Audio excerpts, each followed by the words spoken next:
정지, 누구십니까? 용무를 말씀해 주십시오. 한지민은 순간 당황했습니다. 사복 차림에 자신을 알아보지 못하는 것이 당연했습니다.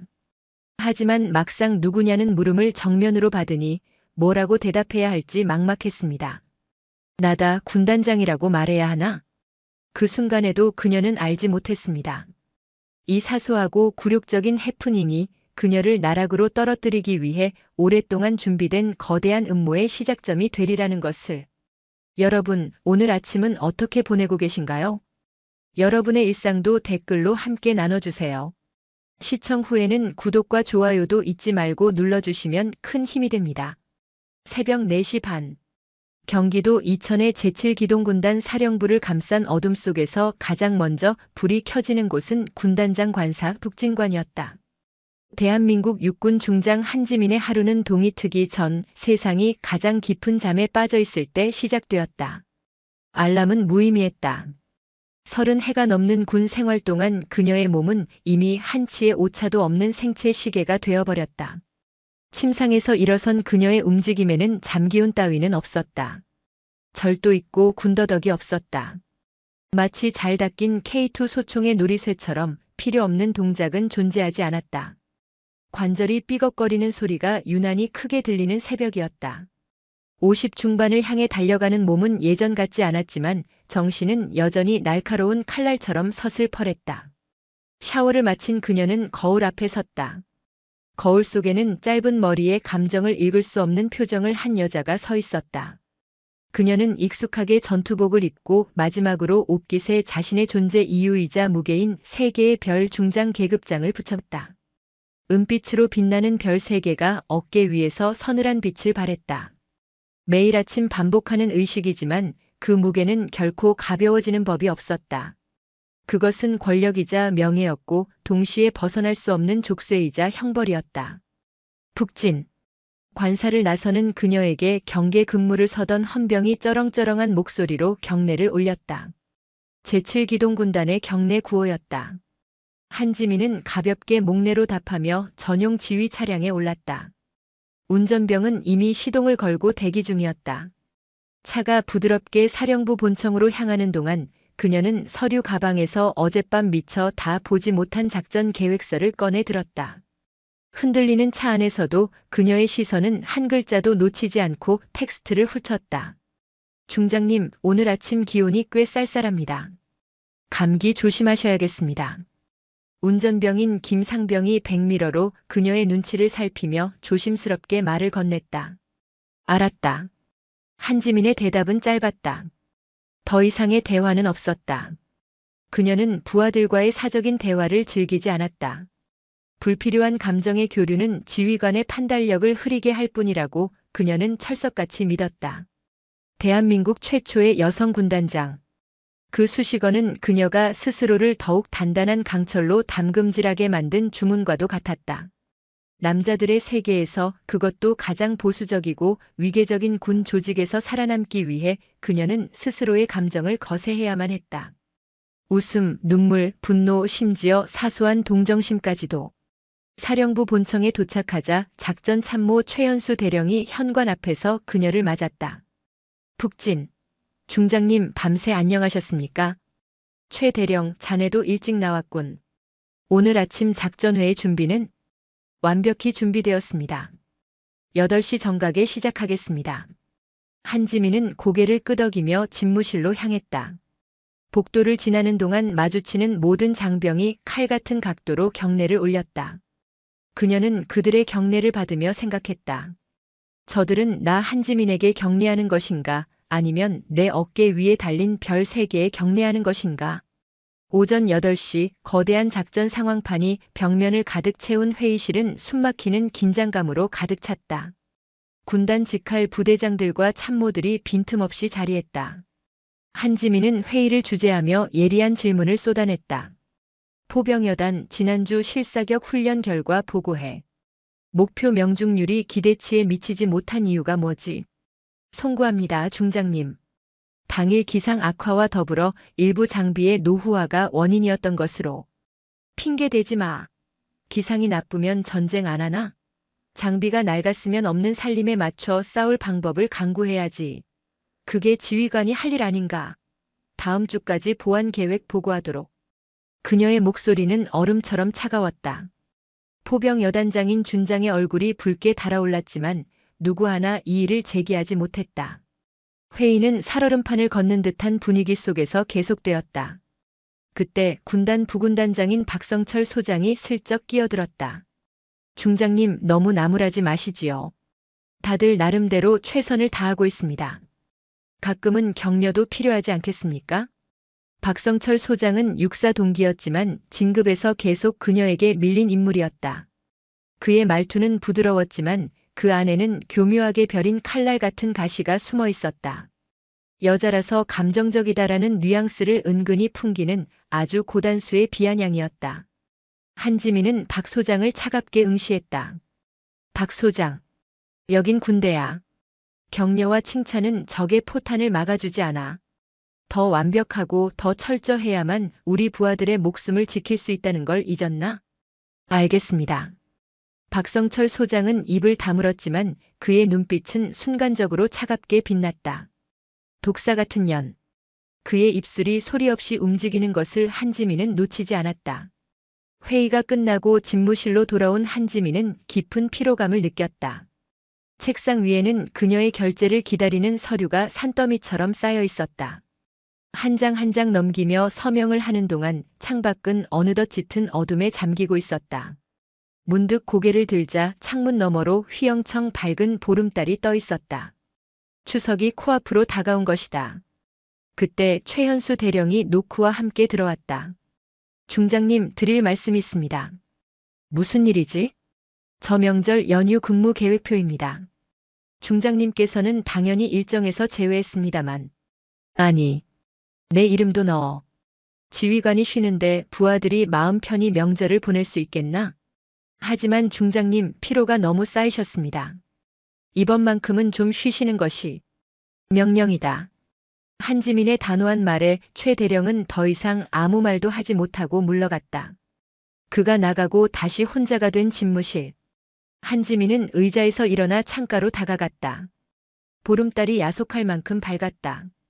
어릴 적 전남 담양의 고향집 마당에서 어머니와 함께 송편을 빚으며 올려다보던 그 달이었다. 하지만 지금 그녀의 눈에 비친 달은 그저 차갑고 외로운 위성일 뿐이었다. 밤 10시가 넘어 관사로 돌아온 그녀는 냉장고를 열었다. 텅 비어 있었다. 간단하게 컵라면에 물을 부어 식탁에 앉았다. 텔레비전에서는 추석 귀성길 풍경이 한창이었다. 아이들의 손을 잡고 웃는 부모들, 부모님께 드릴 선물을 양손 가득 들고 기차에 오르는 사람들.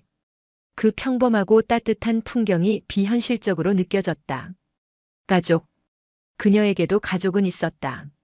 담양에 홀로 계신 어머니, 시집가서 애 둘 낳고 사는 여동생. 하지만 마지막으로 얼굴을 본 게 언제인지 기억조차 가물가물했다. 1년에 한두 번 명절에 겨우 시간을 내어 찾아가도 한두 시간 남짓 머무르다 황급히 부대로 복귀하기 바빴다. 그녀는 젓가락을 내려놓았다. 라면은 이미 불어터져 있었고 국물은 식어 있었다. 그 순간 책상 위에 놓아둔 우편물 꾸러미가 눈에 들어왔다. 대부분이 군사 우편이었지만 그 사이에 낯선 분홍색 편지 봉투 하나가 섞여 있었다. 한지민은 무심코 봉투를 집어들었다. 그리고 봉투 뒷면에 적힌 발신인의 이름을 보는 순간 그녀의 심장이 쿵 하고 내려앉았다. 보내는 사람 이순자. 어머니의 이름이었다. 어머니의 이름 세 글자를 보는 순간 한지민이 수십 년간 쌓아올린 강철 같은 방어벽에 아주 미세한 균열이 생기는 듯했다. 요즘 세상에 누가 손편지를 쓴단 말인가. 전화 한 통이면 될 것을. 어머니는 늘 그랬다. 하고 싶은 말이 많을 때, 전화로는 차마 다하지 못할 진심이 있을 때 당신은 꾹꾹 눌러 쓴 손편지를 보내곤 했다. 한지민은 잠시 망설였다. 편지를 뜯어보는 것이 두려웠다. 그 안에는 분명 자신이 외면하고 싶었던 군단장이라는 갑옷 뒤에 숨겨두었던 딸 한지민을 향한 무언가가 들어있을 터였다. 하지만 그녀는 떨리는 손으로 조심스럽게 봉투를 개봉했다. 안에서는 곱게 접힌 편지지 2장이 나왔다. 어머니 특유의 세월의 흔적이 묻어나는 또박또박한 글씨가 눈에 들어왔다. 사랑하는 내 딸 지민이에게. 잘 지내고 있느냐? 내가 있는 이천 쪽은 여기 담양보다 더 춥겠지. 늘 밥은 잘 챙겨 먹고 다니는지, 밤에 잠은 편히 자는지, 애미는 그것이 제일 걱정이란다. 첫 문장부터 울컥하고 뜨거운 것이 목구멍으로 치밀었다. 한지민은 마른 침을 삼키며 편지를 계속 읽어내려갔다. 다름이 아니라 내 막내 동생 지영이 기억나니? 그 철없던 녀석이 드디어 시집을 간다고 나를 잡았단다. 추석 쇠고 바로 다음 주 주말이야. 내가 워낙 바쁜 사람이란 걸 알지만 그래도 하나뿐인 언니인데 동생 시집 가는 날 얼굴 한 번은 비춰줘야 하지 않겠니? 그 녀석이 입버릇처럼 말했거든. 우리 언니는 별 3개나 단 장군이라고. 군복 입고 버질로드 한 번 같이 걸어주면 소원이 없겠다고. 처음 듣는 소식이었다. 가족 단체 대화방이 있었지만 수백 개씩 쌓이는 메시지를 확인할 시간도 마음의 여유도 없었다. 마지막으로 본 동생의 얼굴이 어땠더라.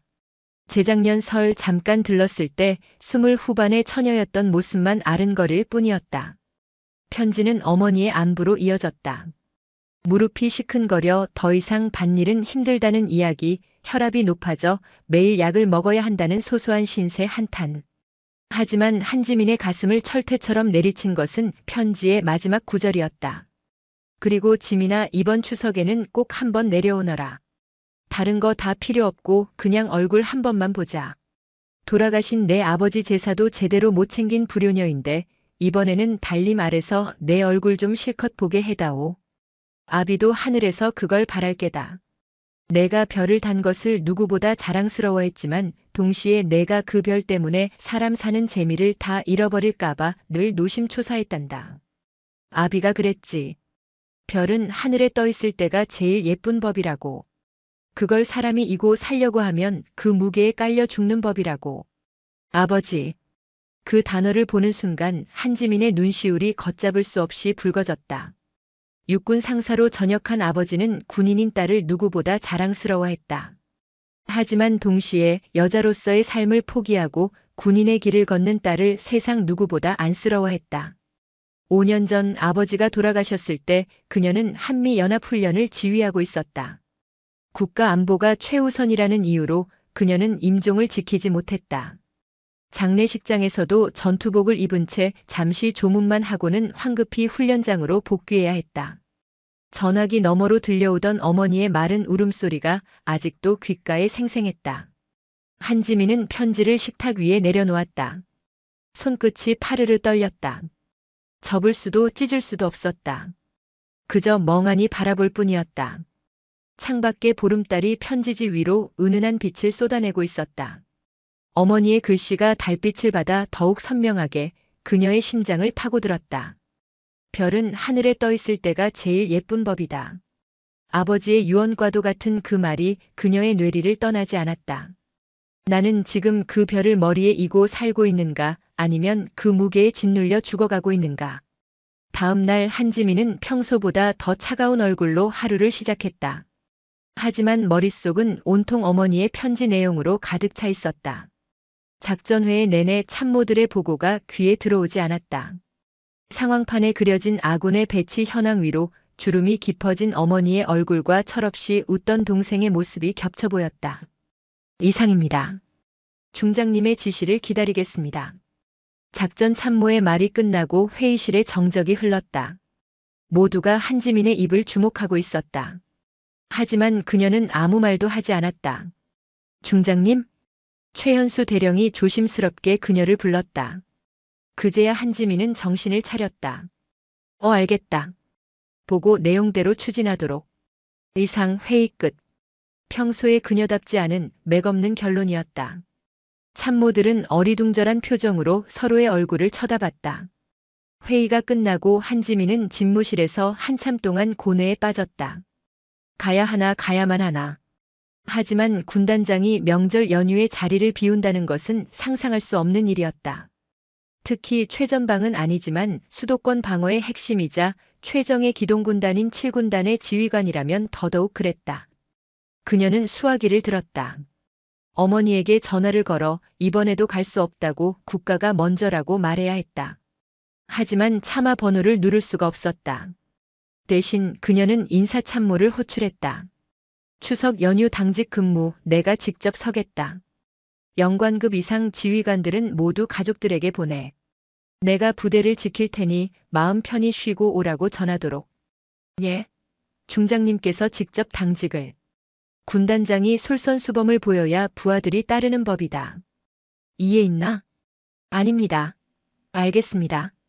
인사참모가 물러가자 한지민은 다시 서랍을 열어 어머니의 편지를 꺼내 들었다. 달 아래 얼굴 좀 보자는 문장이 마치 마지막 부탁처럼 비수처럼 그녀의 가슴에 박혔다. 그녀는 편지를 다시 서랍 깊숙한 곳에 넣고 굳게 닫아버렸다. 마치 자신의 마음을 닫아버리듯. 어머니 죄송합니다. 딸보다 군인이 먼저인 저를 용서하지 마십시오. 그녀는 스스로에게 그렇게 되뇌며 다시 산더미 같은 서류 속으로 고개를 파묻었다. 별은 빛나고 있었지만 사람 한지민의 마음은 점점 더 어두운 심해 속으로 가라앉고 있었다. 추석 당일 밤. 제7기동군단 사령부는 명절의 떠들썩함 대신 깊은 정적에 잠겨 있었다. 대부분의 병사들은 휴가와 외박을 나갔고 부대는 최소한의 경계 인력만으로 운영되고 있었다. 한지민은 저녁까지 집무실을 지키다 밤 9시가 넘어 조용히 관사로 돌아왔다. 그리고는 군복을 벗었다. 그녀는 옷장 가장 깊숙한 곳에서 몇 년 동안 한 번도 입지 않았던 사복을 꺼내 입었다. 검은색 바지에 평범한 회색 니트. 거울 앞에 선 자신의 모습이 낯설었다.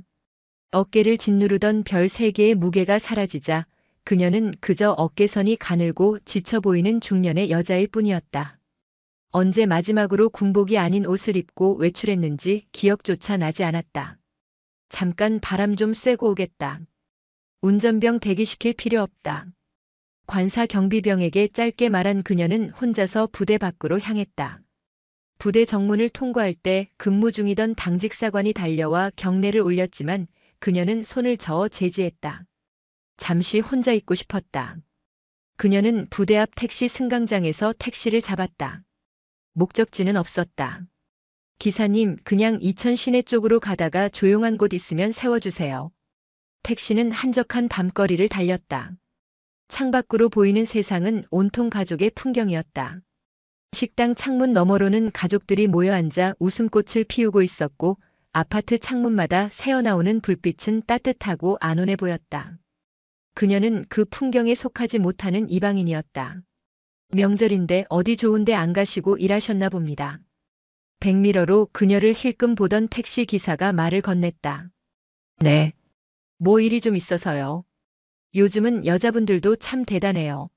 남자들도 힘든 세상인데. 한지민은 그저 희미하게 웃어 보일 뿐 아무 대답도 하지 않았다.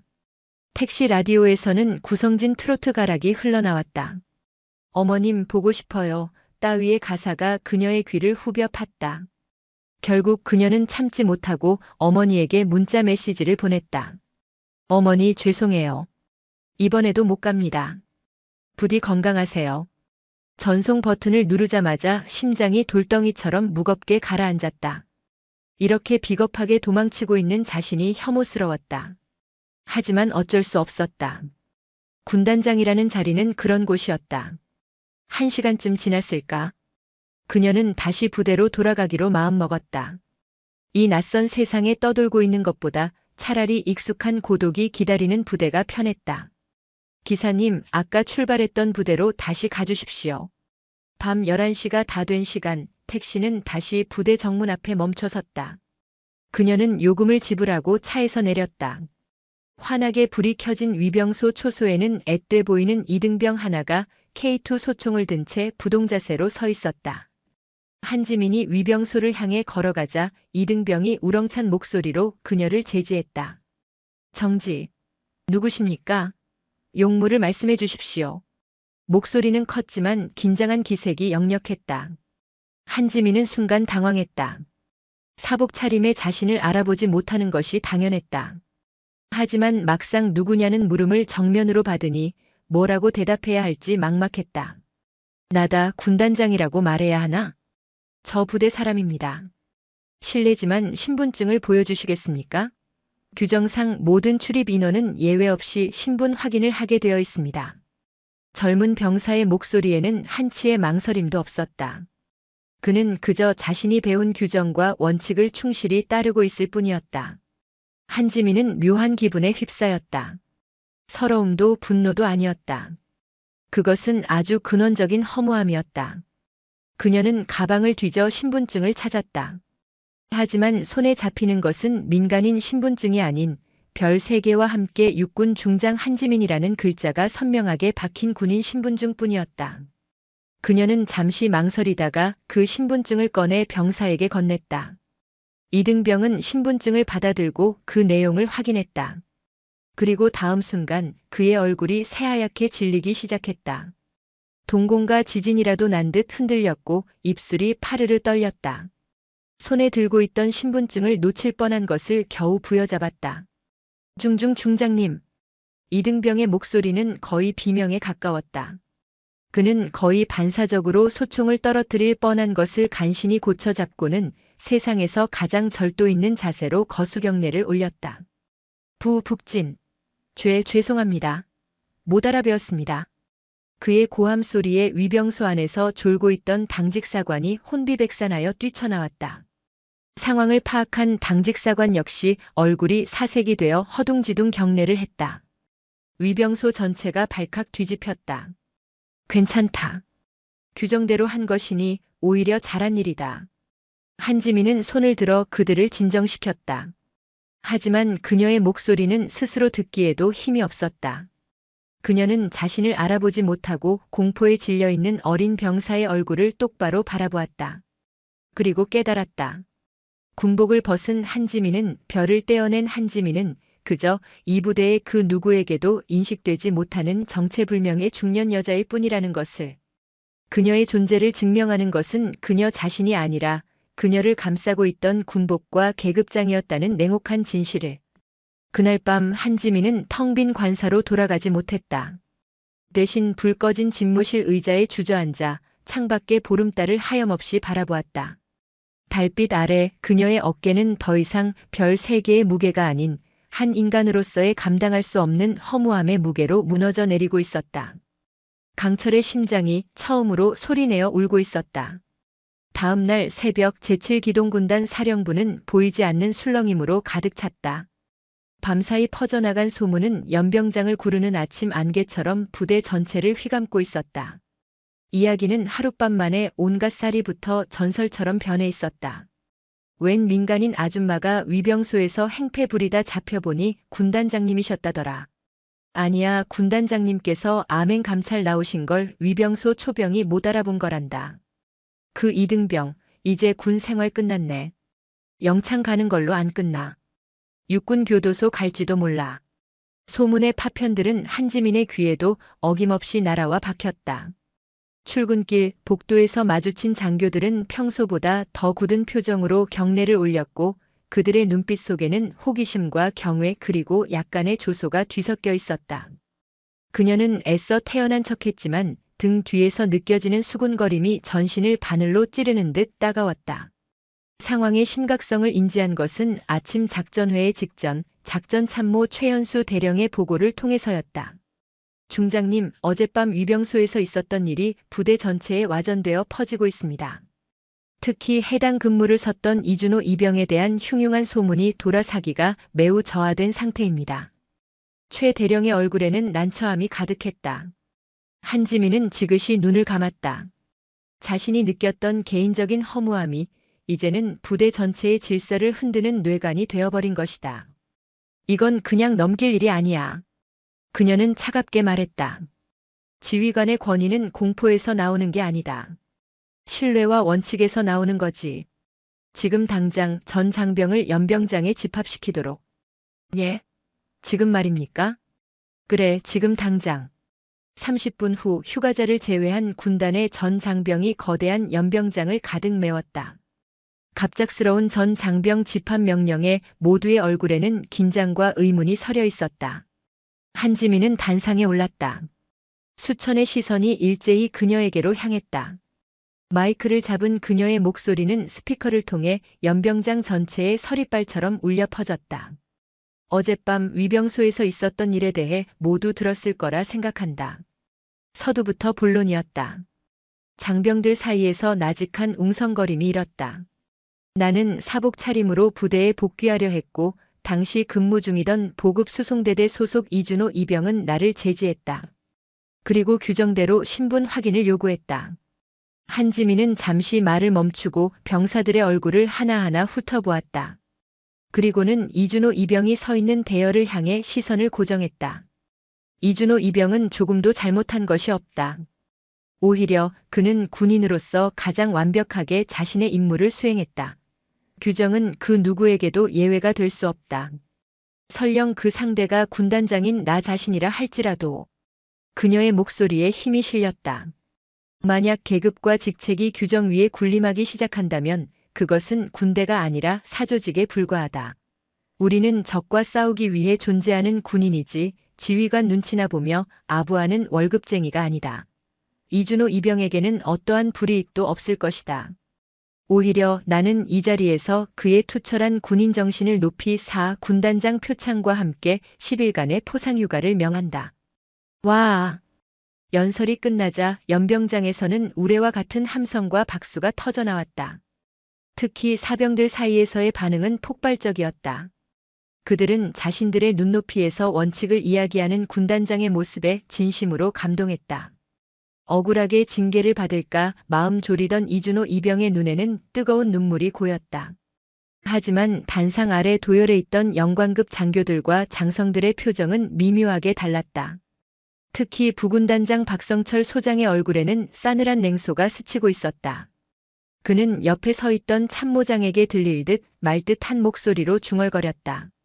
치마 두른 장군님께서 쇼맨십은 기가 막히지.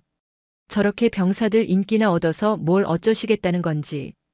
그날 점심 장교 식당은 보이지 않는 전장과도 같았다. 한지민은 평소처럼 혼자 구석 자리에 앉아 식사를 했다. 하지만 주변 테이블에서 오가는 대화들은 날카로운 파편이 되어 그녀의 귀에 꽂혔다. 오늘 중장님 연설 어떻게들 보셨습니까?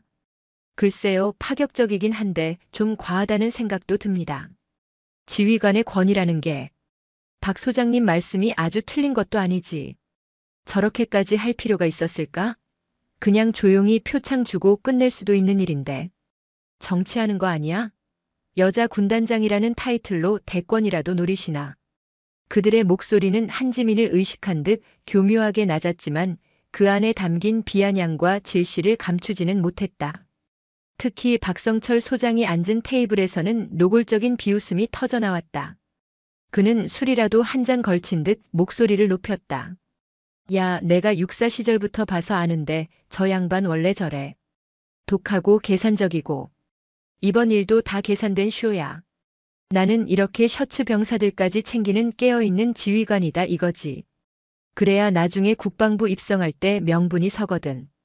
군대는 말이야 위계 질서가 생명인데 저렇게 군단장이 이등병 하나한테 쩔쩔매는 모습을 보이면 뭐가 되겠어? 당나라 군대 되는 거지. 숟가락을 쥔 한지민의 손이 하얗게 굳었다. 밥알이 모래알처럼 씹혔다. 그녀는 더 이상 참지 못하고 식판을 들고 일어섰다. 식당을 나서는 그녀의 등 뒤로 박성철의 목소리가 더욱 선명하게 들려왔다. 암탉이 울면 집안이 망한다더니 군대가 딱 그 짝이네. 그 순간 한지민의 발걸음이 멈칫했다. 돌아서서 그의 면전에 식판을 뒤엎어버리고 싶은 충동이 치밀었다. 하지만 그녀는 이를 악물고 참았다. 감정적으로 대응하는 순간 모든 것은 저들의 의도대로 흘러갈 뿐이었다. 집무실로 돌아온 그녀는 문을 걸어 잠갔다. 그리고는 벽에 등을 기댄 채 주저앉았다. 숨이 막혔다. 30해의 군 생활 동안 수없이 겪었던 차별과 편견이었지만 오늘의 일은 유난히 뼛속까지 시렸다. 그녀는 군단장이었지만 동시에 그들 사이에서 철저히 혼자였다. 그녀의 편은 아무도 없었다. 아군으로 가득해야 할 사령부 안에서 그녀는 보이지 않는 적들에게 포위된 고립무원의 지휘관이었다. 한지민의 연설 이후 부대의 표면적인 분위기는 오히려 좋아진 듯 보였다. 병사들은 군단장을 참군인이라며 칭송했고 이준호 이병은 영웅 대접을 받았다. 하지만 수면 아래에서는 훨씬 더 교활하고 은밀한 반란이 시작되고 있었다. 그 중심에는 부군단장 박성철 소장이 있었다. 그는 한지민의 리더십에 균열을 내고 그녀를 고립시키기 위한 작업을 차근차근 진행했다. 변화는 사소한 것에서부터 시작되었다. 아침 작전 회의에서 한지민이 질문을 던지면 이전과는 달리 즉각적인 답변이 나오지 않았다. 참모들은 서로의 눈치만 살피거나 그 부분은 실무부서에서 추가 확인이 필요합니다라는 애매한 말로 답변을 회피하기 일쑤였다. 특히 박성철 소장이 관할하는 군수, 동원 분야의 보고는 유난히 부실했다. 동원 참모 다음 달 예비군 훈련 준비 현황 보고해. 특히 물자 확보 상태가 중요해. 한지민의 지시에 동원 참모인 이 대령은 진땀을 흘리며 대답했다. 저 중장님, 세부적인 물자 목록은 현재 취합 중이며 완료되는 대로 서면 보고 드리겠습니다. 취합 중이라고? 훈련이 한 달도 안 남았는데 아직도 현황 파악이 안 됐다는 말인가? 이게 말이나 된다고 생각해. 송구합니다. 즉시 조치하겠습니다. 회의실 분위기는 얼어붙었지만 박성철은 팔짱을 낀 채 여유로운 표정으로 그 광경을 지켜보고 있었다. 마치 어디 한번 해보시지라고 말하는 듯한 오만한 태도였다. 회의가 끝나고 최연수 대령이 무거운 표정으로 한지민의 집무실을 찾았다. 중장님, 드릴 말씀이 있습니다. 무슨 일인가? 요즘 부대 내보고 체계에 문제가 있는 것 같습니다. 특히 박 소장님 라인에 있는 참모들의 보고가 의도적으로 지연되거나 핵심 내용이 누락된 채 올라오는 경우가 잦습니다. 증거 있나? 심증뿐입니다. 하지만 너무나 조직적입니다. 마치 누군가 뒤에서 지시라도 하는 것처럼. 한지민은 입술을 깨물었다. 최 대령의 말은 그녀가 이미 느끼고 있던 바였다. 이것은 명백한 태업이자 항명이었다. 하지만 물증이 없었다. 그들은 업무 과다로 인한 실무자의 착오라는 뻔한 변명 뒤에 교묘히 숨어버릴 터였다. 상황은 점점 더 악화되었다. 평소 그녀에게 직보되던 긴급 문서들이 의도적으로 참모장을 거치거나 여러 부서를 빙빙 돌다 한참 뒤에야 그녀의 책상 위에 올라왔다. 한 번은 야간에 발생한 GOP 총기 오발 사고 보고가 무려 3시간이 지나서야 그녀에게 보고되었다. 초동 조치의 골든타임을 놓친 것이다. 이게 미쳤나? 지금 전시였으면 우리 부대원들 다 죽었어. 당장 관련자 전원 색출해서 중징계에 처하도록 해. 그녀는 노발대발했지만 책임자들은 서로에게 책임을 떠넘기기 바빴다. 결국 말단 실무자 몇 명만 경징계를 받는 선에서 사건은 흐지부지 마무리되었다. 한지민은 지휘권을 행사하고 있었지만 그 명령은 중간에서 증발해버리거나 왜곡되어 전달되고 있었다. 그녀는 허수아비 군단장이 되어가고 있었다. 그날 밤 관사로 돌아온 그녀는 지독한 무력감에 휩싸였다. 적과 싸우는 것보다 내부의 적과 싸우는 것이 몇 배는 더 힘들었다. 그녀는 서랍 깊숙한 곳에 넣어두었던 어머니의 편지를 다시 꺼내 읽었다.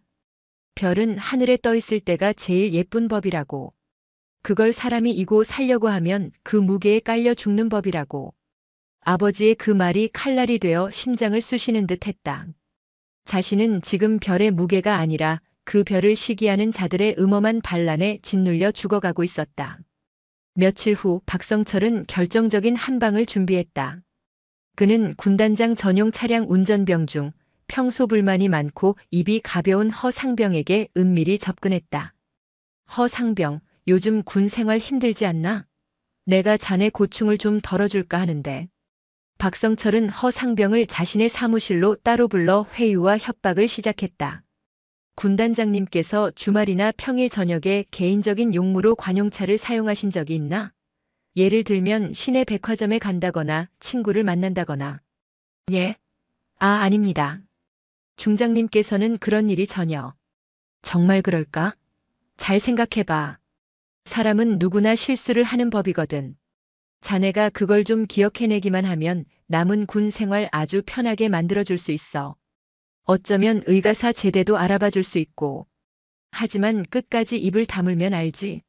군대에서 밉보이면 어떻게 되는지. 박성철의 눈빛은 비열하게 빛났다. 그는 허상병에게 조작된 운행일지 몇 장을 내밀었다. 거기에는 한지민이 주말에 서울 시내의 고급 레스토랑이나 백화점에 다녀온 것처럼 꾸며진 허위 기록들이 상세히 적혀 있었다. 그냥 이대로 진술만 해주면 되는 거야. 아주 간단하지? 겁에 질린 허상병은 마지못해 고개를 끄덕였다. 함정은 그렇게 아주 치밀하고 비열하게 준비되고 있었다. 그리고 한지민은 그 검은 그림자가 자신의 목을 향해 다가오고 있다는 사실을 까맣게 모른 채 보이지 않는 적들과의 외로운 싸움을 계속하고 있었다.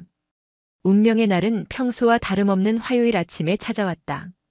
한지민이 막 작전 회의를 시작하려던 순간 집무실의 비서실장으로부터 긴급한 인터폰이 걸려왔다. 중장님, 국방부 감찰실에서 나왔습니다. 지금 중장님을 뵈어야겠다고 합니다.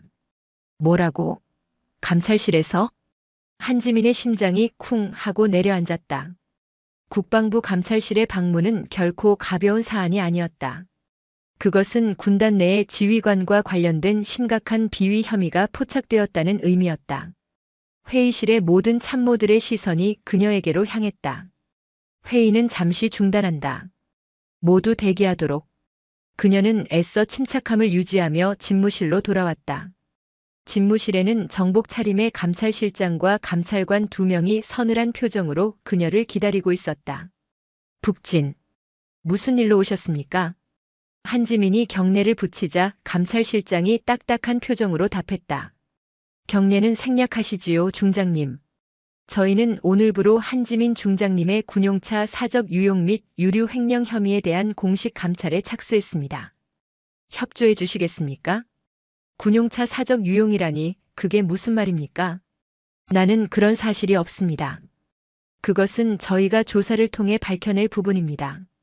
지금부터 중장님께서는 본 감찰이 종료될 때까지 모든 공식적인 지휘 권한이 일시 정지됩니다.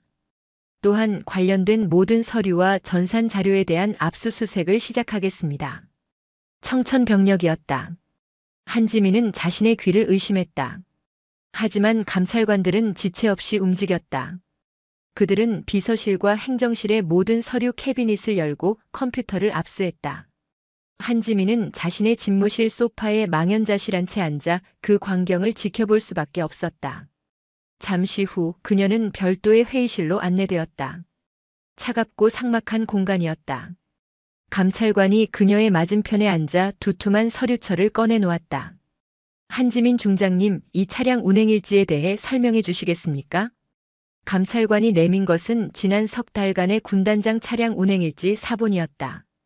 그곳에는 그녀가 전혀 알지 못하는 행선지들이 빽빽하게 적혀 있었다. 주말 오후 서울 강남의 백화점, 평일 저녁 경기도 외곽의 고급 골프장, 심지어 친척 집 방문이라고 적힌 기록까지 있었다. 모든 기록 옆에는 그녀의 서명까지 교묘하게 위조되어 있었다. 이건 사실이 아닙니다. 모두 조작된 겁니다. 조작이라 함은 누군가 악의적으로 꾸며냈다는 말씀이십니까? 그렇습니다. 나는 단 한 번도 개인적인 용무로 관용차를 이용한 적이 없습니다. 감찰관은 코웃음을 쳤다.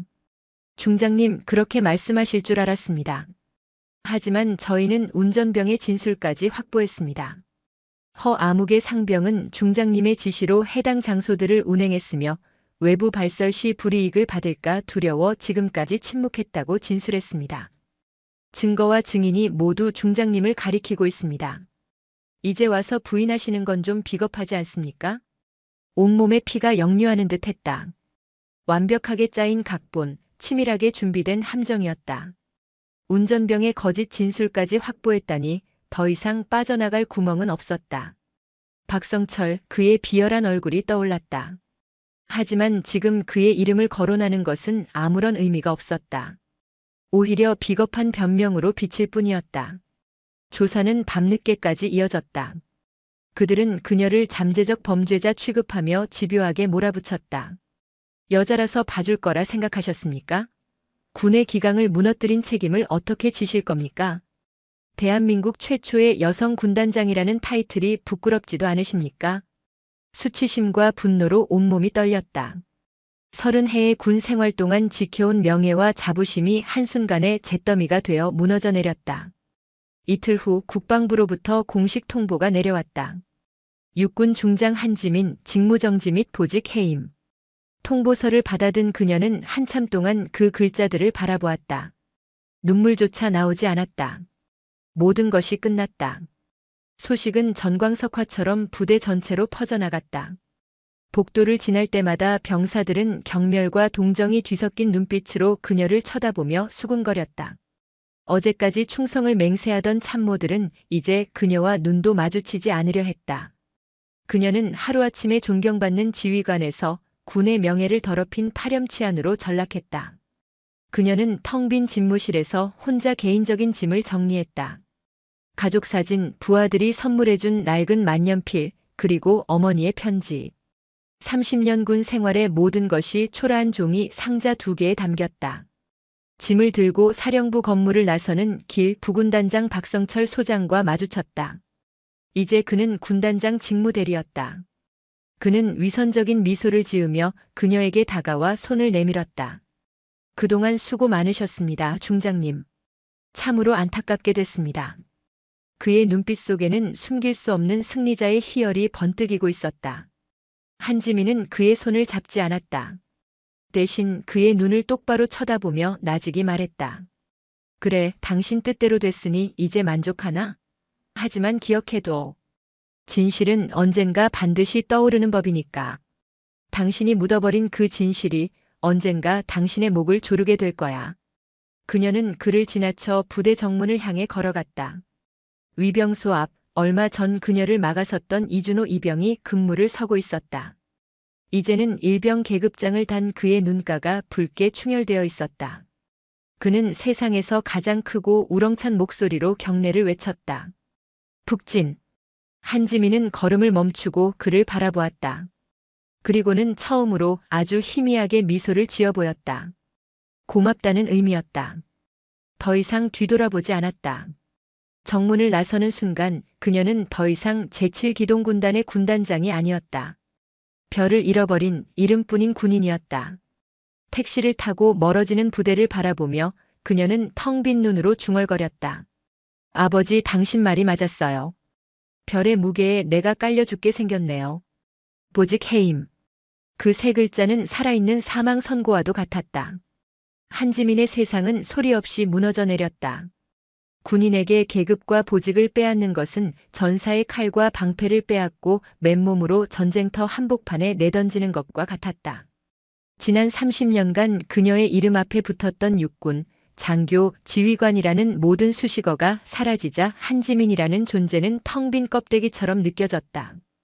그녀는 군단장 관사에서 나와 군인 아파트조차 허락되지 않는 자신의 처지를 깨닫고 이천신의 변두리에 허름한 원룸을 얻었다. 30년 군 생활의 흔적이 담긴 종이 상자 2개가 방 한가운데 덩그러니 놓여 있었다. 상자를 풀 기력조차 없었다. 그녀는 차가운 방바닥에 주저앉아 멍하니 창밖을 바라보았다. 군부대의 연병장도 훈련 나가는 병사들의 함성도 들리지 않았다. 그저 평범한 사람들의 소음과 자동차 경적 소리만이 낯설게 들려올 뿐이었다. 세상은 기다렸다는 듯이 그녀를 물어뜯기 시작했다. 다음 날부터 모든 언론은 대한민국 최초 여성 군단장의 추악한 비리라는 자극적인 제목으로 대서특필했다. 그녀의 사진이 신문 일면과 뉴스 화면을 도배했다. 인터넷 세상은 익명의 잔혹함이 들끓는 지옥이었다. 역시 계집한테 별을 달아주니 나라가 이 꼴이 되지. 군홧발로 연병장 굴을 시간에 명품 백이나 사러 다녔구만. 세금으로 기름 채워서 진연 뱃속 채운 거 아냐? 당장 구속하고 군인연금도 몰수해라. 최초의 여성 군단장은 무슨? 최초의 도둑년이겠지. 악플들은 날카로운 유리 조각이 되어 그녀의 심장에 박혔다. 그녀는 핸드폰 전원을 꺼버렸다. 세상과의 모든 연결을 끊어버리고 싶었다. 며칠 동안 그녀는 아무것도 먹지 못했다. 잠도 제대로 잘 수 없었다. 눈을 감으면 감찰관의 비웃음과 박성철의 위선적인 얼굴, 그리고 자신을 향해 쏟아지던 경멸의 눈빛들이 악몽처럼 떠올랐다. 그때 꺼두었던 핸드폰으로 전화가 걸려왔다. 발신인은 어머니였다. 받지 않으려 했다. 이 추하고 망가진 목소리를 들려드리고 싶지 않았다. 하지만 전화는 끈질기게 울렸다. 결국 그녀는 떨리는 손으로 통화 버튼을 눌렀다. 여보세요. 지민이냐, 내 딸 맞냐? 어머니의 목소리는 갈라지고 떨리고 있었다. 네, 어머니. 뉴스 봤다. 온 동네가 내 얘기뿐이다. 이게 다 무슨 일이냐? 사실이냐고 묻는 사람들에게 애미는 아무 말도 못했다. 내 딸은 그런 애가 아니라고 목구멍까지 차오른 그 말을 차마 뱉을 수가 없었다. 어머니 한지민은 아무 말도 할 수 없었다. 그저 뜨거운 눈물만 뺨을 타고 흘러내렸다. 어머니는 딸의 침묵 속에서 모든 것을 읽은 듯 했다. 됐다. 다 필요 없다. 어머니의 목소리가 순간 단호해졌다. 지민아, 이제 그만하고 내려와라. 그놈의 별 계급장이 널 이렇게 망가뜨리는구나. 그거 없으면 어떠냐? 너는 그냥 내 새끼고 내 귀한 딸이야. 사람들이 손가락질하면 내가 그 눈 다 찔러버릴 것이고 돌을 던지면 내가 다 막아줄 것이다. 그러니 이제 그만 다 내려놓고 애미한테 혼나. 집에 오자 우리 딸. 전화를 끊고 한지민은 어린아이처럼 소리내어 울었다. 30년 만에 처음으로 누구의 시선도 의식하지 않고 모든 것을 토해내듯 울었다. 군단장 한지민이 아니라 엄마가 필요한 딸 한지민으로서. 그렇게 며칠이 지났을까. 페인처럼 방 안에 틀어박혀 있던 그녀에게 문자 메시지 한 통이 도착했다. 모르는 번호였다. 스팸이겠거니 하고 삭제하려던 순간 메시지 내용이 눈에 들어왔다. 북진. 중장님, 저 보급 수송대대 이준호 일병입니다. 외람된 줄 아오나 연락드리고 싶었습니다. 그녀를 나락으로 떨어뜨린 그날 밤 위병소의 그 병사였다. 그날 밤 중장님께서 저를 혼내지 않으시고 오히려 잘했다고 말씀해 주셨을 때 저는 군인이 된 것이 처음으로 자랑스러웠습니다. 규정과 원칙이 살아있다는 것을 보여주셨습니다.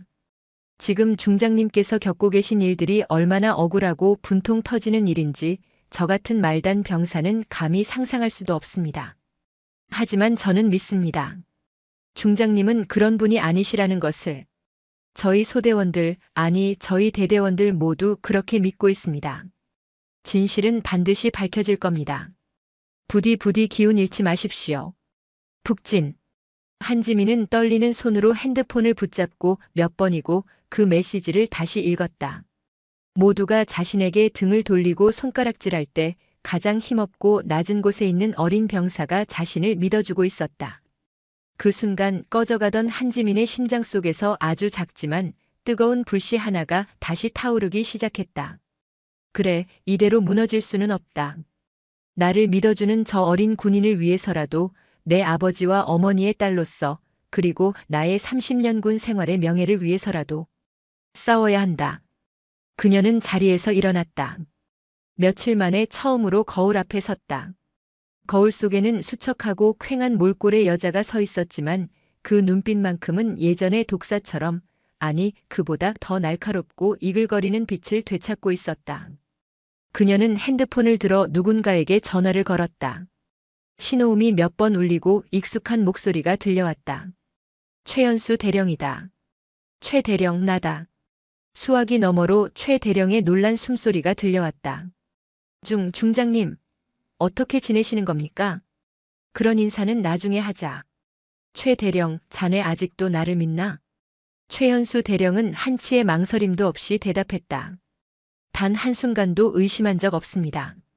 중장님은 제 평생의 주군이십니다. 좋다. 그럼 나를 좀 도와줘야겠다. 자네의 군 생활을 걸어야 할지도 모르는 아주 위험한 일이다. 한지민의 목소리는 강철처럼 단단했다. 제가 뭘 하면 되겠습니까? 목숨이라도 내놓으라면 그리하겠습니다. 수화기 너머로 들려오는 최현수 대령의 목소리에는 비장함마저 서려 있었다. 한지민은 잠시 눈을 감았다. 자신 때문에 충직한 부하의 미래를 망칠 수도 있다는 생각에 마음이 무거웠지만 지금은 다른 선택지가 없었다. 목숨까지는 필요 없다. 그녀의 목소리는 낮고 단호했다. 대신 자네의 눈과 손이 필요해. 나는 지금 완벽한 민간인 신분이야. 부대 내부 시스템에는 접근조차 할 수 없어. 자네가 내 눈이 되어줘야 한다. 말씀만 하십시오. 박성철 그자가 꾸민 짓이다. 증거가 필요해. 내가 군용차를 사적으로 유용했다고 조작된 그 기간의 모든 차량 운행 일지, 원본, 유류 결산 보고서, 그리고 무엇보다 그 문서들의 전자결제 기록을 확보해야 한다. 전자결제 기록 말입십니까, 가지? 그래. 종이 서류는 얼마든지 위조할 수 있지만 국방 인트라넷 시스템의 서버 기록은 쉽게 건드릴 수 없어. 모든 결제 과정에는 결제자의 IP 주소와 정확한 승인 시간이 로그 파일로 남게 되어 있지. 만약 그들이 운행일지를 사후에 조작했다면 실제 운행 날짜와 전자결제 승인 날짜 사이에 분명한 시간 차이가 존재할 거다. 그게 스모킹 건이야. 30년간 군에서 잔뼈가 굵은 그녀는 군 행정 시스템의 허점을 정확히 꿰뚫고 있었다. 최현수 대령은 그녀의 의도를 즉시 파악했다. 알겠습니다.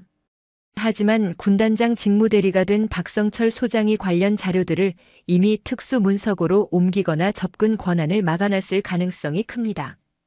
그래서 자네가 필요한 거다. 자네는 작전 참모야. 비록 지금은 박성철 밑에 있지만 작전 대비 태세 확인을 명분으로 과거 자료 열람을 요구할 권한이 있어. 과거 지휘관 동선 파악을 통한 경호 취약점 분석 같은 그럴싸한 명분을 만들어. 의심을 사지 않도록 최대한 자연스럽게. 알겠습니다. 당장 시도해 보겠습니다. 보안에 유의하겠습니다. 흔적 남기지 마. 모든 자료는 자네 개인 이메일이나 USB로 옮기지 말고 보안성이 높은 클라우드의 암호화해서 업로드한 뒤 나에게는 접속 링크만 보내. 통화는 이걸로 마지막이다. 앞으로는 암호화된 메시지 앱으로만 연락한다. 작전 지시를 내리듯 그녀의 말은 막힘이 없었다. 전화를 끄는 한지민은 초조하게 시간을 보냈다. 최 대령의 시도가 실패로 돌아가거나 박성철에게 발각이라도 되는 날엔 모든 것이 끝장이었다. 이틀 뒤 새벽 2시. 암호화 메시지 앱으로 짧은 링크 하나가 도착했다. 심장이 미친 듯이 뛰었다. 그녀는 낡은 노트북으로 링크에 접속했다. 수십 개의 파일이 있었다. 최 대령이 목숨을 걸고 빼내온 자료들이었다. 그녀는 밤을 새워 자료들을 분석했다. 스캔된 운행일지, 유류 사용 내역, 그리고 결정적인 전자결제 시스템 로그 파일. 그녀의 예상은 정확했다. 찾았다. 한지민의 눈이 번뜩였다. 감찰실에서 증거로 제시했던 토요일 오후 서울 강남 백화점 운행 기록. 종이 문서 상의 운행 날짜는 9월 13일 토요일이었지만 해당 운행에 대한 전자결제가 이루어진 시간은 무려 열흘이나 지난 9월 23일 화요일, 그것도 업무 시간이 끝난 밤 10시 37분이었다. 최종 승인자는 부군단장 박성철 소장이었다. 다른 조작된 기록들도 모두 마찬가지였다. 사후에 그것도 박성철의 결제를 통해 급조된 허위 문서라는 명백한 증거였다. 하지만 이것만으로는 부족했다. 박성철은 부하 직원이 올린 서류를 미처 확인하지 못하고 결제한 실수라고 발뺌할 것이 뻔했다. 결정적인 한방, 그의 악의적인 의도를 입증할 증거가 필요했다. 그녀는 다시 최 대령에게 메시지를 보냈다. 운전병 허상병의 최근 외박, 외출 기록 및 면회 기록을 확인해줘. 그리고 박성철의 개인 컴퓨터, 특히 이메일 송수신 내역을 확인할 방법은 없나? 이것은 더욱 위험한 요구였다. 소장의 개인 PC를 뒤지는 것은 명백한 불법 사찰이었다. 최 대령에게는 엄청난 부담이었다. 몇 시간 동안 답장이 없었다. 한지민은 모든 것이 끝났다고 생각했다. 하지만 새벽녘 다시 메시지가 도착했다. 허 상병은 감찰 조사가 있기 며칠 전 부대 밖에서 박성철 소장의 사촌 동생이라는 인물과 개인적으로 만난 기록이 있습니다. 박 소장 PC 접근은 어렵습니다. 하지만 얼마 전 정보통신단에서 전 부대 PC 보안 업데이트를 실시했습니다. 그때 박 소장이 자리를 비워 제가 대신 로그인하여 업데이트를 진행한 적이 있습니다. 당시 만약을 위해 그의 로그인 기록을 백업해 두었습니다. 최 대령은 이미 모든 것을 예상하고 준비하고 있었던 것이다. 그는 박성철의 비열함을 간파하고 언젠가 진실을 밝힐 날을 위해 조용히 칼을 갈고 있었다. 한지민은 최 대령이 보내온 접속 정보로 박성철의 이메일함에 접근했다. 그리고 그곳에서 경악스러운 내용을 발견했다. 국방부 감찰실에 근무하는 육사 동기에게 보낸 이메일이었다. 김 부장 잘 지내는가? 다름이 아니라 우리 부대 그 여장군 있잖나. 슬슬 정리할 때가 된 것 같아서 말이야. 내가 좋은 먹잇감 몇 개 던져줄 테니 자네 쪽에서 좀 물어주게. 운전병 놈도 구슬려놨고 서류 작업도 다 끝내놨으니 숟가락만 얹으면 되네. 이번 일만 잘 처리되면 자네 자리 걱정은 내가 책임지지. 우리끼리 잘 해보세. 완벽한 증거였다. 이것은 단순한 비리가 아니라 한 사람의 군 생활을 끝장내기 위해 조직적으로 계획된 추악한 쿠데타였다. 한지민은 모든 증거 자료를 USB 3개에 나누어 담았다. 그리고는 대한민국에서 군사재판 분야 최고로 꼽히는 변호사에게 연락했다. 그녀의 목소리는 분노로 가늘게 떨리고 있었다. 국방부 특별징계위원회 청문회장. 서늘한 형광등 불빛 아래 군복을 입은 장성들이 무거운 표정으로 위원석에 앉아 있었다. 한쪽에는 피고발인 신분의 한지민이, 그리고 반대편에는 핵심 증인으로 출석한 박성철이 앉아 있었다. 기자들과 방청객들이 숨을 죽인 채 청문회장을 가득 메웠다. 먼저 감찰실 측의 공세가 시작되었다. 그들은 조작된 운행일지와 허위 진술서를 증거로 제시하며 한지민을 몰아붙였다. 피고발인 한지민 중장은 군용차를 상습적으로 사적 유용하여 군의 명예를 실추시켰습니다. 이는 결코 용납될 수 없는. 그때 한지민 측의 변호사가 자리에서 일어났다. 위원장님, 이해 있습니다. 감찰실이 제시한 증거는 모두 조작된 것입니다. 청문회장이 술렁였다. 변호사는 준비한 스크린에 최현수 대령이 확보한 전자결제 로그 기록을 띄웠다. 보시는 바와 같이 모든 문제의 운행일지는 실제 운행이 있었다고 주장되는 날짜보다 훨씬 뒤에, 그것도 대부분 심야 시간에 누군가에 의해 급조되어 결제되었습니다.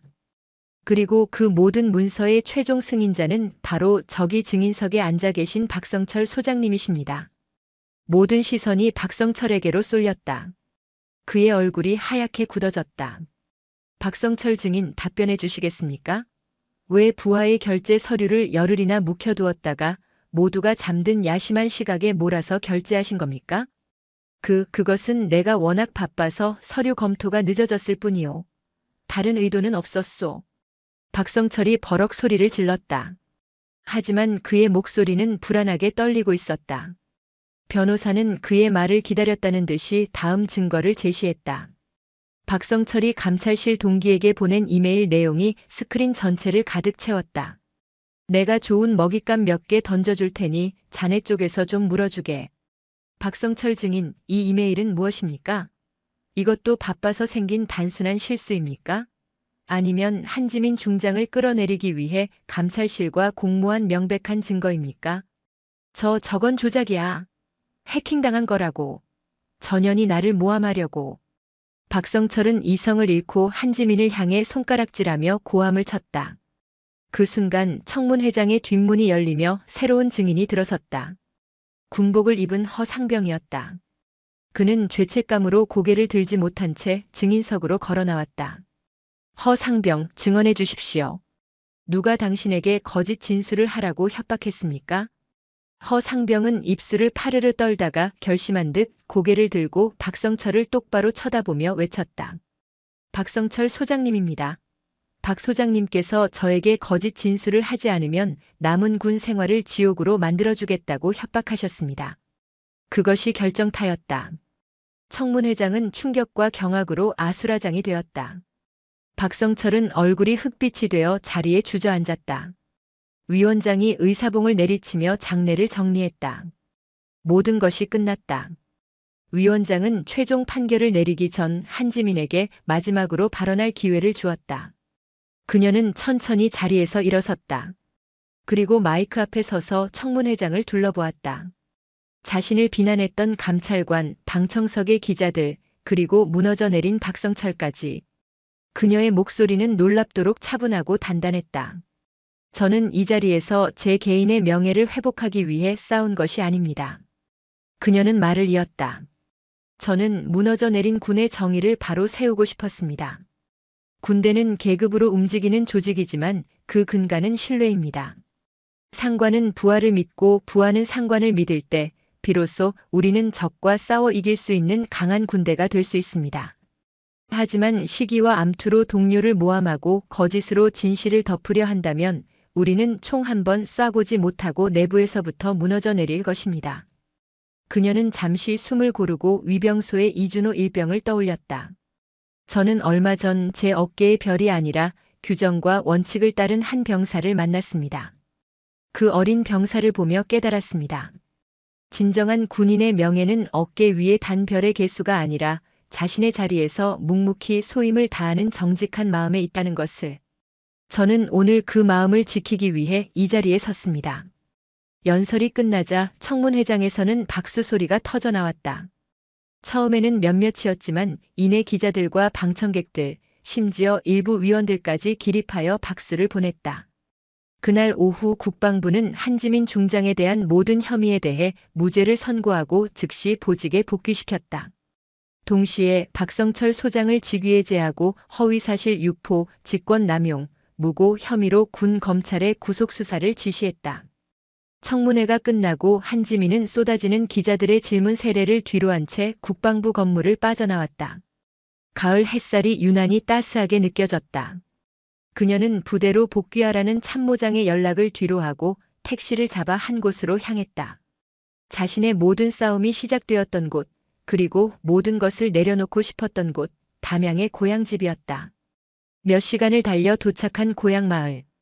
그녀가 군복을 입고 나타나자 마을 사람들은 마치 개선장군을 맞이하듯 그녀를 반겼다. 우리 장군님 고생 많으셨소. 우리가 다 봤어, 테레비로. 속이 다 후련하더만. 그녀는 쑥스럽게 웃으며 그들의 인사에 답하며 집으로 향했다. 대문 앞에서 고추를 다듬고 있던 어머니는 딸의 모습을 보자마자 말없이 달려와 부서져라 껴안았다. 고생했다, 내 딸 정말 고생 많았다. 어머니의 주름진 손이 그녀의 등을 토닥였다. 한지민은 어머니의 품에 얼굴을 묻었다. 30년 군 생활의 서름과 고통이 따뜻한 눈물이 되어 흘러내렸다. 그날 저녁 어머니는 딸을 위해 진수성찬을 차렸다. 그녀가 어릴 적부터 좋아했던 투박한 시골 밥상이었다. 어머니 죄송해요. 아버지 제사도 못 챙기고. 됐다. 내 아비도 하늘에서 다 보고 있었을 게다. 얼마나 자랑스러워했겠냐. 내 딸 절이 당차다고. 두 사람은 밤늦도록 마루에 앉아 이야기를 나누었다. 그리고 밤하늘 가득 떠오른 보름달을 함께 바라보았다. 지민아, 아비가 그랬지. 별은 하늘에 떠 있을 때가 제일 예쁜 법이라고. 하지만 나는 이제 안다. 내 딸은 그 별을 머리에 이고도 땅에 발을 굳건히 딛고 설 수 있는 사람이라는 것을. 이제는 그 별의 무게를 무서워하지 말거라. 대신 그 빛으로 더 많은 사람들을 비춰주는 그런 사람이 되거라. 어머니의 말을 들으며 한지민은 비로소 깨달았다. 자신이 싸워야 했던 것은 박성철이나 세상의 편견이 아니라 별의 무게에 짓눌려 사람으로서의 자신을 잃어버렸던 과거의 자신이었음을. 며칠 후 그녀는 제7기동군단으로 복귀했다. 부대 정문 앞에는 수많은 장병이 그녀를 기다리고 있었다. 그녀가 차에서 내리자 누군가의 선창으로 우렁찬 함성이 터져나왔다. 북, 진. 수천 명의 장병이 일사불란하게 경례를 올렸다. 그것은 공포나 의무감에서 비롯된 경례가 아니었다. 진심에서 우러나온 존경과 환영의 표시였다. 그녀는 단상에 올라 자신을 기다려준 부하들을 향해 거수 경례를 올렸다. 모두 고맙다. 그녀의 눈시울이 뜨거워졌다. 위병소 앞에는 어느덧 상병 계급장을 단 이준호가 서 있었다. 한지민은 그에게 다가가 그의 어깨를 두드리며 말했다. 이 상병, 자네 덕분에 내가 돌아올 수 있었네.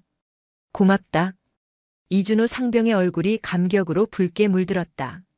그날 저녁 군단장실의 불은 환하게 켜졌다. 한지민은 창가에 서서 밤하늘을 바라보았다.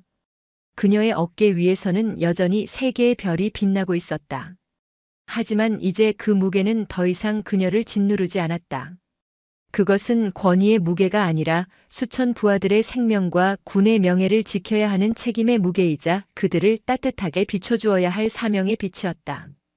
어머니에게서 온 문자 메시지가 핸드폰에 떴다. 달님, 오늘도 예쁘게 떴구나. 보고 있니? 그녀는 미소 지으며 답장을 보냈다. 네, 어머니. 지금 보고 있어요. 정말 아름답습니다. 보름달은 여전히 환하게 빛나고 있었다. 한 번 기울었다가도 결국 다시 차오르는 달처럼 그녀의 삶도 그녀의 별도 이제 다시 세상을 향해 가장 밝은 빛을 내뿜기 시작했다. 군단장 한지민의 진짜 전설은 바로 그날 밤부터 다시 시작되고 있었다.